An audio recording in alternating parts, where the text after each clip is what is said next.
আরেকটা শিশুকে দেখতে পাচ্ছি শুয়ে আছে বিছানায়, এবং আপনারা দেখেছেন নিশ্চয়ই শিশুটির দুটো পা কিন্তু বিপরীতমুখী হয়ে আছে। আপা, এই শিশুটি সম্পর্কে জানতে চাই। ও আমাদের এখানে যখন আসছিল তখন ওর বয়স আনুমানিক আমরা যেটা বলি 1 মাসও হবে না। জন্মগতভাবে ওর পাটা এরকম, আমরা যেটাকে বলি ক্লাব ফুট, মুগুর পা বলি। ও আসছে হচ্ছে আপনার মানিকগঞ্জের একটা শিশু কল্যাণ বোর্ড থেকে আসছে, ওখান থেকে আসছে। তো ওরও সেম মানে ওই কাহিনী, রাস্তায় বাবা মা হয়তো পাটা বাঁকা ছিল, এই জন্য হয়তো সাথে সাথেই ফেলে দিচ্ছিল, তারা আমাদেরকে পরে এখান থেকে দিয়ে যায়, ওই ইয়ার থেকে আসছে। পাটা তো এরকমই, আস্তে আস্তে এখন সে এমনিতেই মনে হচ্ছে যে স্বাভাবিক।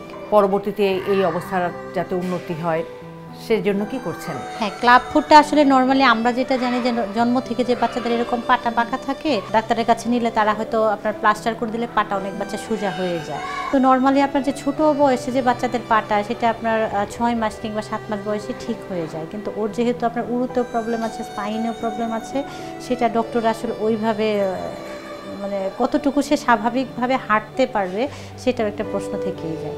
আমি অবাক হয়ে শুনছিলাম এই শিশুদের কথা। কত কত জটিল সমস্যা নিয়ে এই শিশুরা বড় হচ্ছে, এবং এই জটিলতাগুলো কারো কারো ক্ষেত্রে হয়তো আজীবনই রয়ে যাবে, কেউ কেউ হয়তো চিকিৎসার মাধ্যমে কিছুটা স্বাভাবিক জীবনে আসতে পারে।